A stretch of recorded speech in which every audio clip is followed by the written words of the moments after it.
Okay, so we're here finally Yep, because you and we I made have, it. yeah, well, we've talked about doing a podcast for a while, but things get in the way, like 3 kids and A a business. couple companies, right?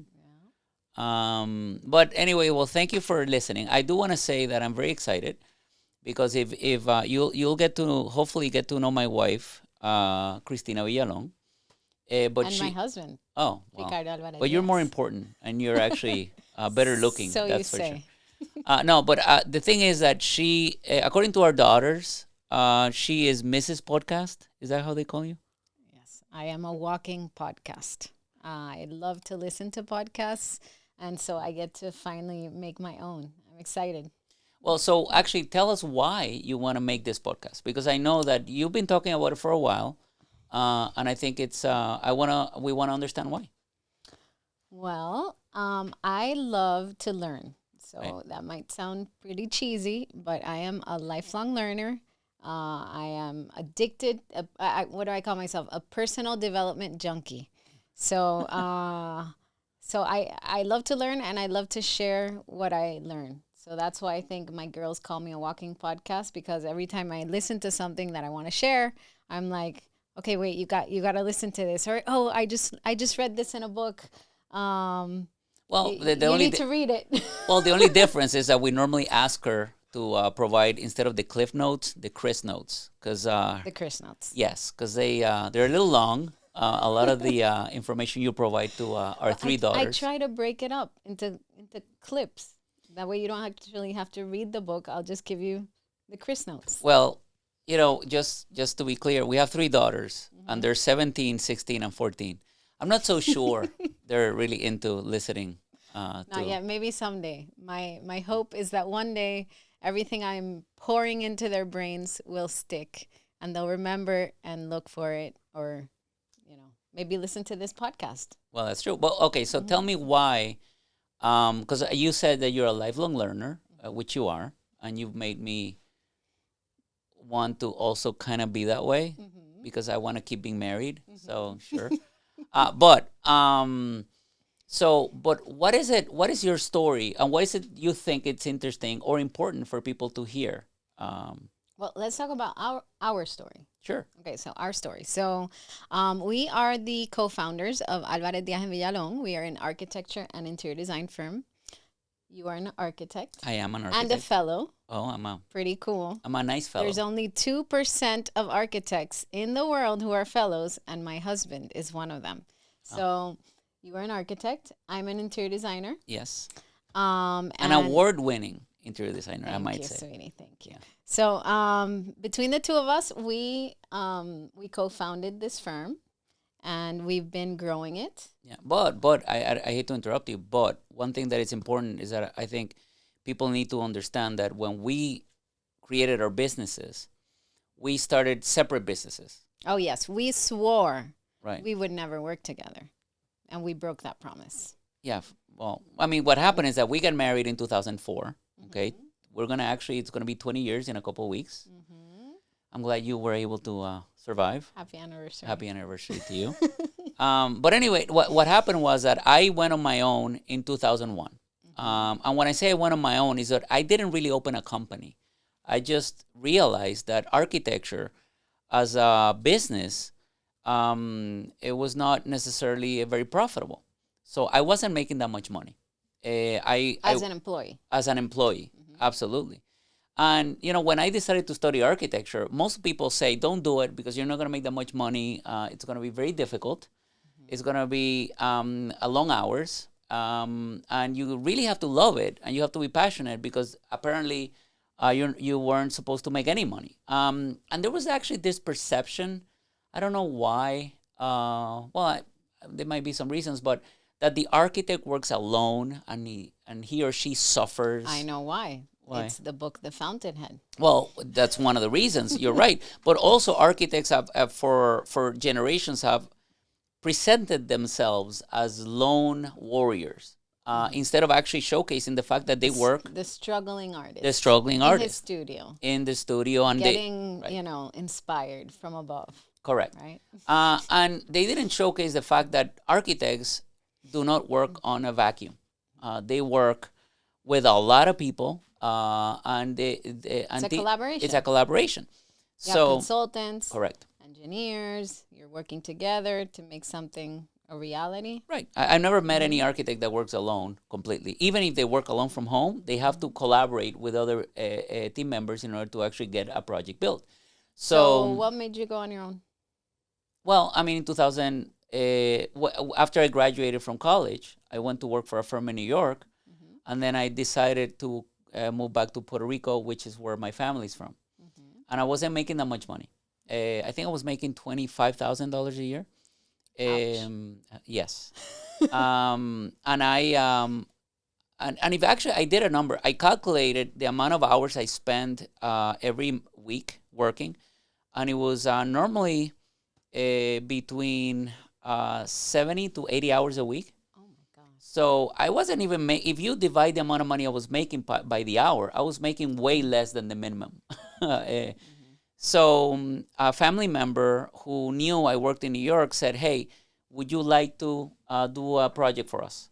And I was like, "Okay, sure." And I realized that project, with only one project, I would make the same amount of money that I was making in a full year at the local firm I was working at. So that's why I decided to go on my own. I didn't have a master plan. I didn't have an understanding of business. I just knew that I needed to at least. So it's math. Huh? You did the math. Well, I did the math. That was it. And yeah, well, I did. And you had the courage. Well, it's easy to have the courage when you don't have that much responsibility. Because I was 26, 27. I wasn't married to this wonderful woman next to me, and I didn't have any kids. So, I mean, it's a lot easier when you do it younger because you have less to lose, and you have less people to, that you're tend to be responsible for. Right. So I just basically quit my job and I decided to work from my apartment. And that's why I decided to go on my own. But I didn't have any understanding. For example, when I did that, I said, "Hey, I'm gonna make the same amount of money," but I never understood that you have to pay taxes, that you have to, maybe buy some equipment That so you can need work. employees. Well, I didn't need that at the beginning. I didn't have any money to even pay for myself, right? So I had a serious lack of understanding of how to run any business, small business, medium business, anything. Ignorance is bliss. Absolutely. But also, I quickly realized that in our profession, we don't get enough education when it comes to running companies or businesses. God. We talk about this all the time. So design schools are failing in teaching students anything about business. I think you get one professional practice course throughout your whole education, and that's supposed to take you through. You're supposed to learn everything you need to know. And normally those courses are focused on how to actually do construction documentation and do contracts. But no one tells you, okay, how to get that first client in order for you to sign that first contract. How do you get that first client? Well, in my specific case, it was relationships.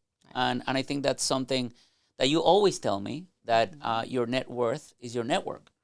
And, creating goodwill and creating relationships help. Authentic relationships. Authentic relationships help quite a bit. You're just not making relationships just to get a job. Usually the people you know are the ones who are willing to give you a chance. Correct. So, so that's why I went on my own. So, and that was in 2001. So tell me about you. Why did you go on your own? So I went on my own in 2005. So similar to you, I graduated from Pratt Institute in New York. I did my master's in interior design. I graduated, I came back home, and I worked with a local interior designer. And after a year or so, I was studying for the interior design license in Puerto Rico. This is a licensed profession. And actually, a friend of yours referred me a client. Oh, that's true. Now I remember, right? And then, and I said, okay, I'm studying for the test, but I can take on one client. Right. I was very excited about this one client. And just like you, I went on my own, I guess. I just started doing projects. And that project led to another project. Which was also a relationship. Well, actually, that project, that same client was happy with my work, and then he asked me to do another project for him, like to design. He owned gyms, so he asked me to design some gyms for him, which was pretty cool. But yes, my other the next project was A family friend. a friend. Actually, it was the father of a good friend of mine from high school, who totally gave me a chance because it's not because I had talent. He knew me from high school. He thought I was nice, and he said, you know, you're awesome. You want to do this project? Do it as if it were for you. And he gave me a chance. And which project was it? It was an apartment in New York City. That's a nice way to start. 1600 Broadway. I love it. It was awesome. Best client, honestly, I think first and best client I've ever had. I mean, he was so awesome. He was just like, do it.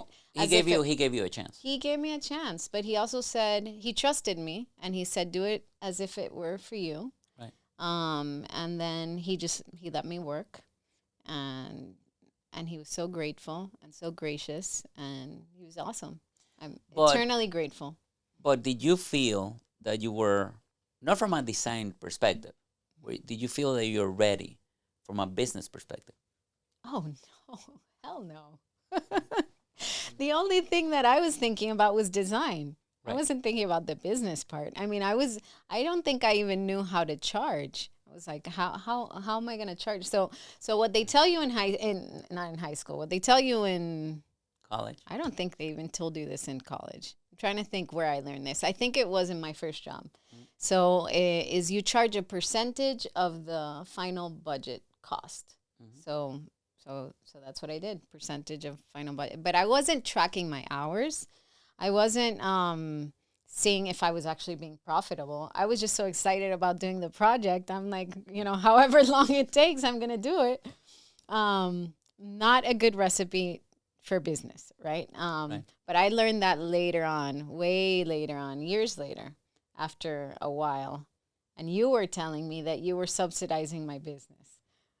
Yes, and that made me so mad. Oh my God! Thank you for telling the world how horrible of a husband. Yeah, you're like, the only reason you're in business is because I'm subsidizing, and I'm like, what? Right. I work so hard, and I did. I was working really hard, but I wasn't working smart. I was working pretty stupid. I was all I cared about was design. I wasn't cared about the business. But I do want to say something. I don't know if I can defend myself at all. But what I was basically trying to say at that time was that you were able to lead with your passion, mm-hmm. which was your design passion. Mm-hmm. And the reality was that from a business standpoint, you were less focused on understanding You're right. You were right. No, okay. I know, but it was it stung, and I was. No, but I remember saying angry. it. And by I the way, was angry at the time. No, but I have to say that I remember as soon as I said that, I was like, "Oh no, why?" I wish I could go back and not say it because I think that it wasn't what I said. To be honest, it was maybe the way you said it. That I said it. The way you said it was it was tough. Yeah. But sometimes you need the tough love. At the time I was not happy with it. I was pretty angry at you. Right. But you were right. In hindsight, you were right. And I think that I did need to think about the business aspect. And you planted a seed, which I eventually came around to acknowledging. Right. And I think it set me on a path of really understanding the business of design. Correct. So I agree. Yeah. Well, I would say that for me, when I went to work at, you said you went to Pratt. I went to Notre Dame, and I did undergrad in architecture. And when I moved to New York City to work for a well-known architect, it was kind of like an extension of college, because we were only focused on design, but I never really understood how they got their clients, how they were able to actually make money. And I didn't even care because my focus was design, and I was having the time of my life. But I mean, I think you're right. I think you didn't care, but I do remember you kind of had that entrepreneurship chip. I think you inherited it Sure. from your mom, because I remember specifically this story you told me, where you were at the office and I think a call came in from a client. Right? Oh, that's And you true. picked it up. Actually, I'll tell you the story. What happened is that one of those late nights at the office in New York, a call came in from the West Coast from a potential client. And after 7 o'clock, the receptionist would go home. So any call that came after 7 o'clock will basically go to any phone of any of the associates at the firm. So one of the associate partners picked up the call right next to me, and it was actually, I think it was a Skywalker Ranch, which is George Lucas. It wasn't him, one of his people calling because they want to create an extension for the Skywalker Ranch. That's awesome. Yeah, an incredible opportunity. But what I realized, and actually, the associate partner had the call on speaker, so I was able to hear the whole thing. And the person said, "Hey, listen, we're calling from the West Coast. We love your work. We want to be able to actually potentially set up a call with George to see if we can do an extension to the Skywalker Ranch campus. So how do you guys normally do business? How do you charge? How XYZ?" And that person kept asking business questions. And the associate partner kept trying to focus the call on design. Like, well, yeah, we can talk about that later, but the truth is that we have a design process and it takes X amount of months. And, and the person said, "Well, that long? Is it take you?" "Well, we have a somewhat of a tighter schedule." Is that, "Well, this is not how we work. We have to understand and look at the whole design aspect." And I could tell that the caller was getting frustrated because the caller wasn't getting the information they needed to be able to actually go to the next meeting. Right. Make a decision. And at least have that first meeting, which is very important, because when you see people face to face, that's when you have a chance to actually get to know them. Chemistry happens and so forth. And when the call and then the call finished, and that was one of the first times that I said, "Wow, architects have no idea. I mean, we were not trained to really answer those questions." And sadly, I mean, that they didn't call back. So that made me realize that I needed to actually make an effort and try to understand. And that's when I started to actually travel with my ex-boss to do some of the meetings outside of New York. And I kept asking him 1,000 questions, like, how did you get your first client? How did you make? And I remember we were in Atlanta at the Atlanta airport, and he said, "Why do you keep asking me questions? Don't sit next to me. Please move away, sit over there, and stop asking." And I mean, it was great, but it was, but I don't think he even knew, to be honest with you.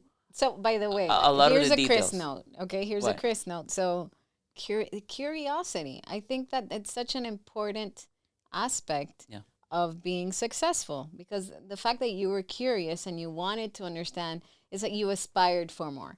And I think that nowadays some of that curiosity has been lost. You mean from me? No, in general. Oh, you're talking in general. Even my kids. I'm constantly throwing Chris notes at them, and that is so unfair. I'm going to defend them because I think they don't care. They don't even want to read it. No, they care. It's just that it's their mom. Yeah. I mean, if I say something, they won't listen. But if someone else says it, they'll listen to it. So it's fine. You're okay. Actually, one thing you've told me is that when you were younger, you had difficulty because your mom would always tell you all the stuff and you didn't want to hear it. And now you're like repeating your mom. Yeah. So, just be patient. We turn into our parents. Yes. Yeah. Hopefully. An improved. Hopefully an improved version. I mean, my parents were great. My parents were great, but we always try and do even better. But to your point about entrepreneurship, I think that you have to be curious in order to actually be entrepreneurial. And you also want to find different solutions to problems. Because I think that when people only focus on the same thing, and I always use this, I know many people have heard this before, but if anyone would have asked in 1890, how can I go from my office to my house faster? People would have said, "Oh, you need a faster horse." I don't think anyone would have come up with the car, right? Right. So you need to be creative. You need to be entrepreneurial. You need to be curious in order to actually find a different answer to a problem that already exists. And I think in a way that's why you and I want to do this, because when I started, I quickly realized, even though I loved and I didn't care that much about anything but design, I understood, to your point, that in order for me to potentially have the chance to be successful in my profession, which happened to be architecture, I needed to at least understand the business aspects of them, of the profession. Agreed. And I think I learned that later. You planted the seed and it inspired me. And I always tell this story that I ended up, I was at a show at High Point in North Carolina, and I saw there was a seminar, and it was given by someone, and said business of design. I'm like, I should probably listen to that. That would probably benefit me quite a bit. And it did. You know, I went in there. Oh, you came back. Oh, you were my so God. excited. I went in there, one person, and I came out another person. And this was Kimberly Selden. I always mention her name because I have her books in my office. I call them the Bible. My mom would be upset if she hears that. But yeah, the business of design, she said it's 80% business, 20% design. Yeah. She told all these stories, and she was like a stand-up comedian. She was hilarious. And all the stories she was saying, I was like, yep, been there, done that. That happened to me. Yep, I messed up there. Yep, that it was so validating. Right.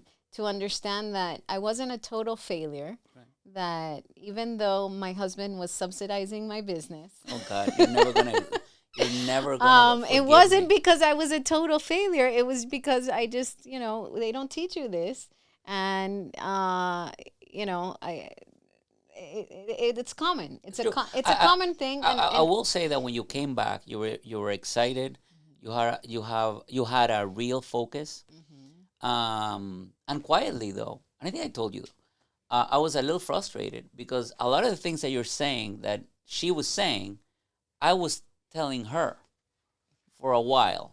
But again, in the same way that your kids don't listen, you don't listen to me. Yeah. But I do listen to you, by the way. So my point is you that don't yes. always listen to me. No, that's true. That's a lie. That's an absolute lie. But I try to. But my point is that when you came back from there, because you could relate. And the truth is that I think people confuse the professions. Architecture is one profession. Interior design is a different profession. Well, and I think also... And she was an interior designer. She was an interior designer, number one. Yeah. Number two, and we always had this dynamic, because you went on your own 5 years before me. Yeah, 4 years. Or 4 years before me. And then when I went on my own, from the beginning, you're like, no, that's not how you do it. You're doing it wrong. And you always tell me that I was doing it wrong, and I was doing it wrong. And so I was like, it's a different profession. It is. And I had learned to do it a certain way in the job experience I had. So I was like, it's different. Right. So it wasn't that I didn't want to listen to you. No, I get that, but I want that is true. That is true. But we've been working together for a while now. So, this is where it gets a little challenging, because when you work with a family member or people you're close to, there's always the emotional challenge. What's the expression? Familiarity breeds contempt. Correct. Yeah. But I do want to go back to your story, because you said you went on your own in 2005, and I do know that you were able to do individual projects. Yeah. But it wasn't until you had the opportunity to actually listen to her that you felt that you had to actually make some serious changes in the way that you're running your business. No, absolutely. But that was much later. Yeah. That was after you and I had already decided to join forces when I heard her. Oh, really? Yeah, it was. I think it was 20. I want to say it was 2013. Oh, so it was right away when we were, because we went on our own in 2012. We No, no, unite. well, No. no, We it's not. united the firms There we in go. 2012. That is correct. So So- basically, just a long story short, Christina and I got married in 2004. Yep. I went on my own in 2001, and Christina decided to open her company in 2005. 5. So, and we made that promise We made that before promise. we were married that we were not going to work We together. weren't going to work together. But then what ended up happening was every once in a while you needed an interior designer, Yes. and every once in a while I needed an architect. That's rare because she normally worked with a lot of architects, and I only work with her as an interior designer. So And so we collaborated. I felt cheated. We collaborated on a few projects, Yes, we did. and those projects We're very successful. turned out really well. Right. So I think eventually we were like, why are we fighting this? I think it's going to be better. Yeah. The product is going to be better, number one. The client is going to benefit because when you have, honestly, this profession is a collaboration. Yeah. So when you work together, architects, interior designers, and the consultants and the engineers and everyone else, all the specialists, And the community, the clients, everyone. yeah, when you work together from the get-go, it's a better project because you're aligned in your mission and your vision, and it's less wasteful. Because for me, I hate waste. Yeah. I can't stand waste, and I hated being called into a new project, and realizing that in order to give the client what they were asking for, I was gonna have to basically destroy something that is new. Correct. And that I mean I can't sleep. That I Well, sustainability and but I'll our say- planet is a big deal. But I that's why I think, the name of this podcast, which is Inside Out, is basically our design philosophy, which is you design from inside out Absolutely. because people live where? inside. Inside. And I think That's why interior design yeah. is equally as important as architecture. I Even though absolutely- architects think they can do interior design, but they're I not. don't, But they're not trained the same way, in right? the same way. So I think interior designers should focus on interior design, and architects should focus on architecture. Ideally, And collaborate. they should collaborate and work together. And if you can find a nice architect, a talented architect who aligns with your vision, that's a win-win. Especially one that, like I said, wants to keep being married and be submissive. Sure, they're great. They're the best ones. So what are we going to be talking about in this podcast? Well, we're going to be talking about In general, I mean, and not just today. Today we're kind of doing an intro. a little bit of. It's important that I Who think we people are. know what led us to this point, because and why is it so important for us to at this stage in our careers to be able to give as much info as possible, and be as transparent as we can with our experiences, the good, the bad, and the ugly, whatever. So what do we want to share with people? Because we want to make sure that they have information that you and I did not have when we were designing to go on our own. And I want to be able to, and I know you do too, to talk about the business of design, and understanding that this is a profession, Yeah. not a vocation. Professionalize the profession. Correct. Yeah. And we want to talk about entrepreneurship. And we want to talk about the importance of entrepreneurship. And one thing we have both learned in our experience is that as you continue to grow your business, many of the things that the pointers that we can talk about are things that apply to any type of business. Oh, absolutely. Not only the business of design. I think that the difference is that in the business of design, your product is design. It's what you're selling. Is what you're selling. And you also sell a service. But it applies to any service and any most of the products that you put out there. And I think that's the main reason why you and I want to be able to actually not only talk about our experiences, but also be able to answer some questions from the audience and just be transparent. One thing I can tell you is that I teach at the University of Notre Dame, and I teach at surprisingly, I teach at the Mendoza Business School. I don't teach at the School of Architecture. Yeah, I'm not surprised. Well, I taught design for a while also at the university level, but I made a decision to actually focus on the entrepreneurship side and the business side because we have excellent designers and we have excellent professors who are also very good designers. But I don't think there's enough architects out there or professionals in our industry that are willing to spend their energy on focusing on entrepreneurship and the business the business side. Well, I think it's important also for architects to be able to communicate with their clients and speak the same language. Yeah. You know, sometimes architects get into like architecture talk. It's like it's like its own language, right? Well, the story I told you, what I told you when I heard the associate partner at the firm that I used to work for 20 some years ago, because it's a different wavelength. And if you're talking to a client about funding, they can get too technical sometimes. No offense. I'm not talking about you, by the way, because I think. No, but I don't want to. I do think that you're unique in general. But that's because you're in love with me. Yes, exactly. Yes. You're blinded by love. No, but in general, but constructive criticism to architects. Sometimes they get into the weeds and they stop speaking the. I actually think the same language about interior designers. Why?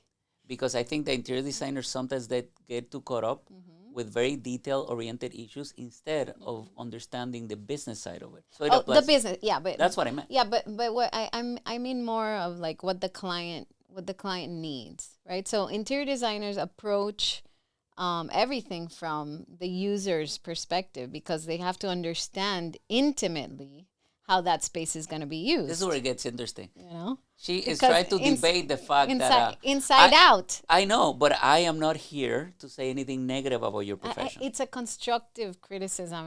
I'm not I know, but when I said something, you didn't like it. That was funny. Okay, there's something else that I want to talk about in the podcast. What is it? I want to talk about using the business as a force for good. Correct. We are a B Corp. Yes. Which is, for people who don't know what a B Corp is, it's a benefit corporation. There's only about 8,000 B Corps in the world globally. So we're in that small group, and I'm very proud of that. So what is a B Corp? So it's a company that wants to be a force for good in the world. So they're thinking about the triple bottom line. So people, planet, and profits, not just profits. And they're transparent in their business practices. It's a rigorous process to get certified as a B Corp.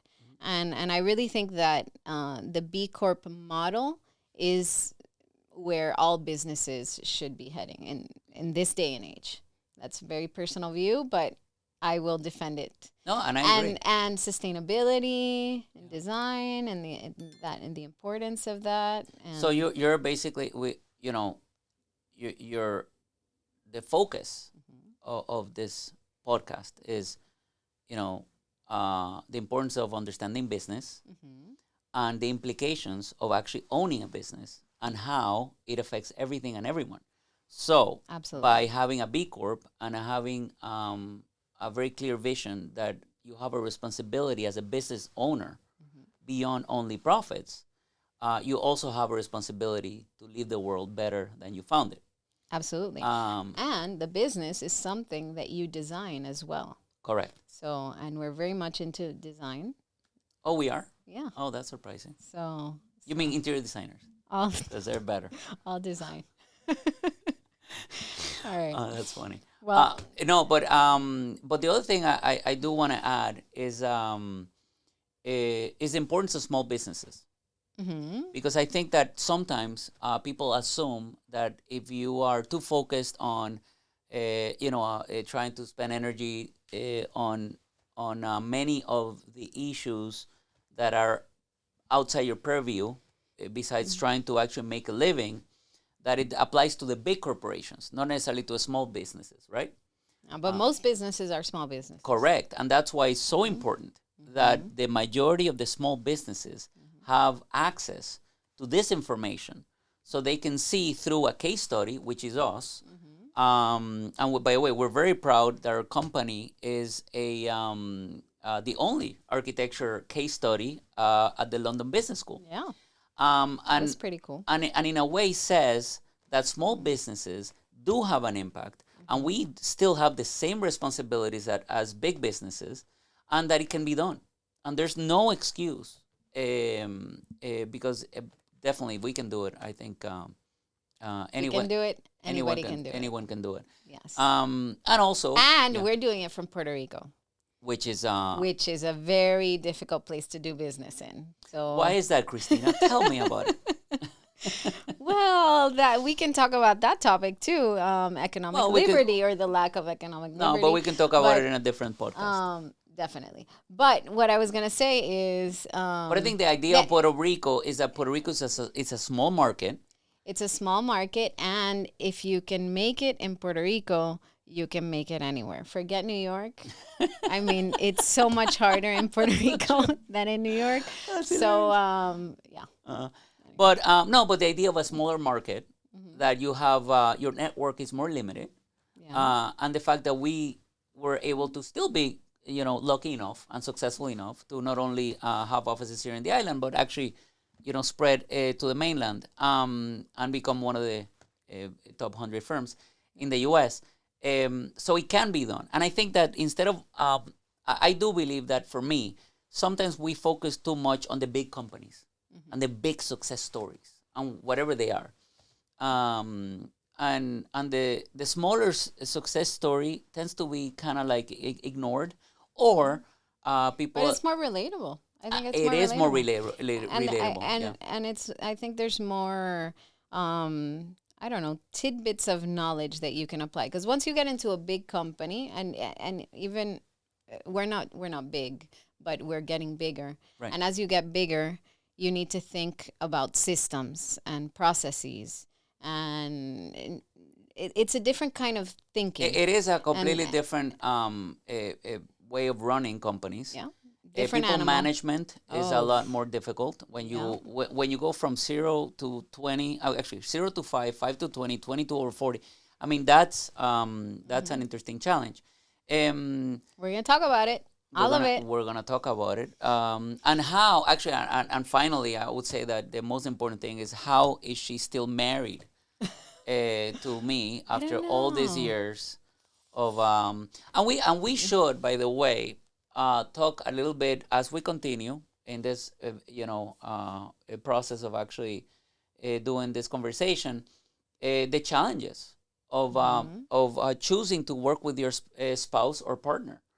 Oh, yeah. I know Cristina, and this is no joke, by the way. Cristina, there was a couple weeks in 2012 that she quit. More than a couple weeks. Was it? Yeah, yeah. So But she- when we first got our companies together, You quit I pretty much once a I week, would I think. quit every week for a couple months at least.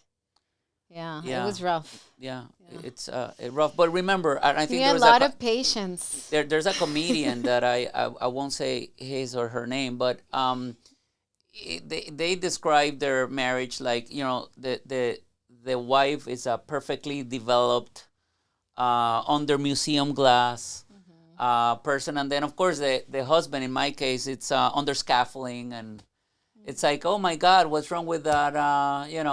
You're a work in progress. I'm a work in progress. So this is this relationship. So I'm still working to become that final project. I'm still under scaffolding. We're all a work in progress. But Christine is under this amazing museum glass for everyone to look at from a distance, and actually, no, but I'm kidding. But no, but yeah, it is hard, like everything in life. It was hard to actually realize that not realize, but it was hard for us to have a very much aligned vision.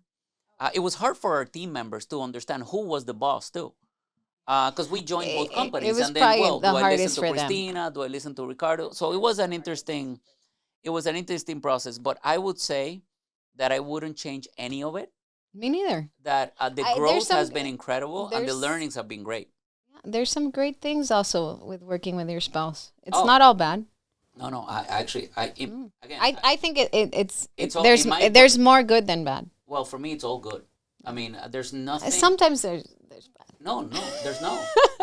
there isn't, and part of the It's reason. perfection. No, I'm not saying no. I'm not saying it's perfection. I'm saying that I think there's nothing negative that comes out of me I mean, you and I being partners. I agree.